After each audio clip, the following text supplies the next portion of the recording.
હીરા ઉદ્યોગમાં મંદીના માહોલ વચ્ચે રત્ન કલાકારો માટે આ ખૂબ મહત્વના અને રાહતના સમાચાર. ગૃહ રાજ્યમંત્રી હર્ષ સંઘવી અત્યારે પ્રેસ કોન્ફરન્સ કરી રહ્યા છે અને રત્ન કલાકારો માટે મહત્વની આ જાહેરાત સાંભળીએ. એક ખૂબ જ મહત્વનો નિર્ણય આ લાખો રત્ન કલાકારો અને હજારો નાના વેપારીઓ માટે લીધો છે. રાજ્યના હીરા ઉદ્યોગના કલાકારો અને એકમોને આર્થિક રાહત પૂરી પાડવા અને ઉદ્યોગોની સ્થિરતા જાળવવા માટે એક સહાય પેકેજ મુખ્યમંત્રી શ્રી ભૂપેન્દ્રભાઈ પટેલના માર્ગદર્શનમાં તૈયાર કરવામાં આવ્યું છે. મુખ્યમંત્રી શ્રી ભૂપેન્દ્રભાઈ પટેલના દિશા નિર્દેશમાં અસરગ્રસ્ત રત્ન કલાકારો અને સૂક્ષ્મ એકમોને રાહત આપવાનો એક ખૂબ જ મહત્વપૂર્ણ નિર્ણય ભારતીય જનતા પાર્ટીની આ સરકાર દ્વારા લેવામાં આવ્યો છે. અસરગ્રસ્ત રત્ન કલાકારોના બાળકોની શિક્ષણથી વંચિત ના રહે તે માટે 1 વર્ષ માટે તેમની સાલાની ફી રાજ્ય સરકાર દ્વારા ચૂકવવામાં આવશે. હીરા ઉદ્યોગોના એકમોને ટર્મ લોનની મહત્તમ 5 લાખની મૂડી ઉપર 9% દરે 3 વર્ષ સુધી વ્યાજ સહાય તેમજ ઇલેક્ટ્રિસિટી ડ્યુટીમાં પણ 1 વર્ષ સુધી મુક્તિ આપવાનો નિર્ણય લેવામાં આવ્યો છે. આના નિયમો બનાવવામાં આવ્યા છે અને એની કમિટીઓ બી બનાવવામાં આવી છે. રત્ન કલાકારની પાત્રતા આ સહાય યોજનામાં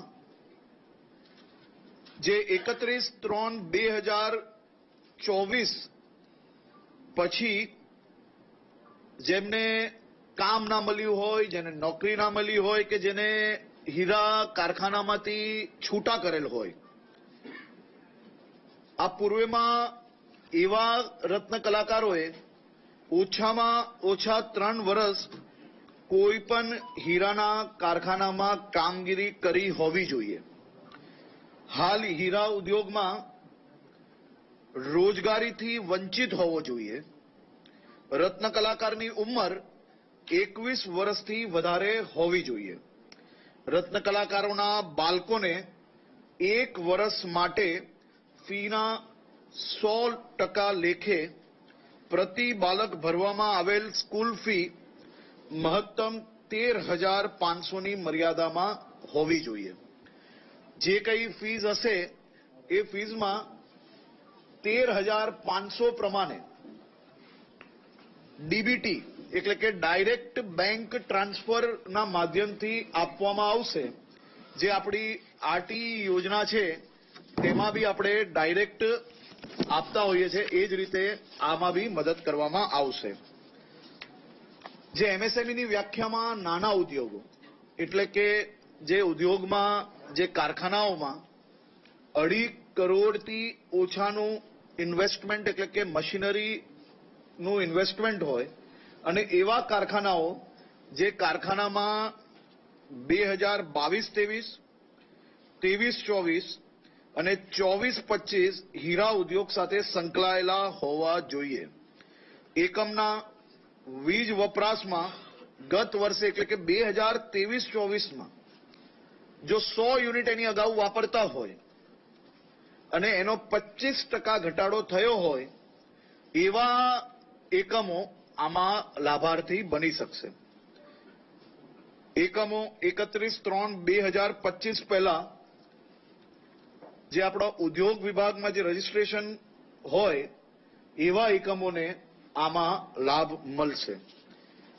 31/3/2025 આ એકમોને ખાસ કરીને રત્ન કલાકારો જોડે જોડે ભારતીય જનતા પાર્ટીની આ સરકાર દ્વારા તમામ નાના વેપારીઓ એ વધુમાં વધુ સારી રીતે વેપાર કરી શકે, વધુમાં વધુ ગુજરાતના યુવાનોને રોજગારી આપી શકે તે માટે આ પેકેજના માધ્યમથી તમામ હીરાના નાના વેપારીઓ અને રત્ન કલાકારોને એક ખૂબ મોટો સહયોગ આપવાનો નિર્ણય એ ભારતીય જનતા પાર્ટીની આ સરકાર દ્વારા મુખ્યમંત્રી શ્રી ભૂપેન્દ્રભાઈ પટેલના માર્ગદર્શનમાં લેવામાં આવ્યો છે. સાહેબ, આપણે જે વાત કરી કે અસરગ્રસ્ત રત્ન કલાકારોના બાળકોને શિક્ષણથી વંચિત ન રહે એ સારો ઉદ્દેશ્ય છે. હવે એની ટાઈમ લિમિટ ક્યાં સુધીની છે કે ભાઈ કેટલા વર્ષ સુધી આ લોકોને આપવામાં આવે? 1 વર્ષ સુધીનું પેકેજ જાહેર કરવામાં આવ્યું છે સ્કૂલ ફીસ માટે. નાના ઉદ્યોગોની જે વાત કરી છે તેમાં 5 લાખ સુધીની જેની લોન હોય, જેને 9% વ્યાજ સહાય આપવાની છે, તે 3 વર્ષ માટે મર્યાદિત છે. એના માટે બી સુરત ડાયમંડ એસોસિએશન ને બીજા ડાયમંડ એસોસિએશન છે તેની પાસેથી જે યાદી ખરેખર નોકરી છૂટવાના કારણે કે કોઈક બીજા કારણે એની સંપૂર્ણ યાદી મંગાવવામાં આવી છે. એ યાદી મળવાની સાથે જ એ માટે નિર્ણય લેવામાં આવશે. આમાં આપણે એક કમિટી સુસાઇડના કારણો તો પોલીસ હંમેશા વેરિફિકેશન કરતી જ હોય છે અને આમી જે યાદી આવશે એનું બી વેરિફિકેશન પોલીસ દ્વારા કરવામાં આવશે. આના માટે એક મહત્વપૂર્ણ એક કમિટી બી બનાવેલી છે. આ કમિટી ગુજરાતના તમામ જિલ્લામાં જ્યાં બી હીરાના કારખાનાઓ છે ત્યાં આ કમિટીઓ બનાવવામાં આવશે. કલેક્ટરશ્રીના અધ્યક્ષસ્થાને આ કમિટી બનશે, જેમાં જિલ્લા શ્રમ અધિકારી શ્રી, જિલ્લા રોજગારી અધિકારી શ્રી, જિલ્લા શિક્ષણ અધિકારી શ્રી, જિલ્લા પ્રાથમિક શિક્ષણ અધિકારી શ્રી, લીડ બેંકના ઓફિસર, ડાયમંડ એસોસિએશનના પ્રતિનિધિ, જનરલ મેનેજર, જિલ્લા ઉદ્યોગ કેન્દ્રના આ તમામ લોકોના માર્ગદર્શનમાં આ નિર્ણયો હવે પછી લેવામાં આવશે. જિલ્લા કક્ષાએ જે કોઈ જગ્યા પર આ ઉદ્યોગ સ્થાપિત છે અને ત્યાં જિલ્લા ડાયમંડ એસોસિએશન ના હોય તો ત્યાં કોઈ બી તટસ્થ વ્યક્તિને કમિટીની અંદર લઈ શકાશે. જે આપવાના જે એ બેરોજગાર છે એમને જ આપવાના છે કે જે નોકરી પર ચાલુ છે? સંપૂર્ણ બેરોજગાર હોય તેના માટેની જ આ યોજના છે. પ્રાઇવેટ જે સ્કૂલો છે, કોલેજો છે, એ લોકોને મારા લાગુ પડશે? જ્યાં બી ભણતા હોય ત્યાં શિક્ષણ જે મેળવે 13,500 રૂપિયાની ફીસ રાજ્ય સરકાર દ્વારા એ સ્કૂલમાં ડાયરેક્ટ એ વિદ્યાર્થીની ચૂકવવામાં આવશે. ડીબીટી વ્યવસાય લઈને રસ્તા કલાકારોની માંગ છે. વ્યવસાય સુરત મનપા દ્વારા લેવામાં આવે એ વ્યવસાય નાબૂદ કરે. હાલમાં રાજ્ય સરકાર દ્વારા આજ તકનો આ સૌથી ઐતિહાસિક નિર્ણય લેવામાં આવ્યો છે, જેમાં વેપારી, નાના વેપારીઓ અને ખાસ કરીને રત્ન કલાકારો અને એમના પરિવારજનો, આ તમામ લોકોનો સમાવેશ કરીને આ ખૂબ સારું પેકેજ એ હીરા ઉદ્યોગ માટે જાહેર કરવામાં આવ્યું છે. એ સુરત ડાયમંડ એસોસિએશન અને જે ડાયમંડ એસોસિએશન છે એને એ લોકોને એફિડેવિટ, એટલે એ લોકો આ રત્ન કલાકાર છે, આટલા વર્ષથી અહીંયા કામ કરતો હતો, એ સંપૂર્ણ જિલ્લા ડાયમંડ એસોસિએશન દ્વારા એને અપ્રૂવ કરવામાં આવશે. એના પછી કમિટીમાં મૂકવામાં આવશે. મીડિયેટર તરીકે ડાયમંડ એસોસિએશન જ રહેશે?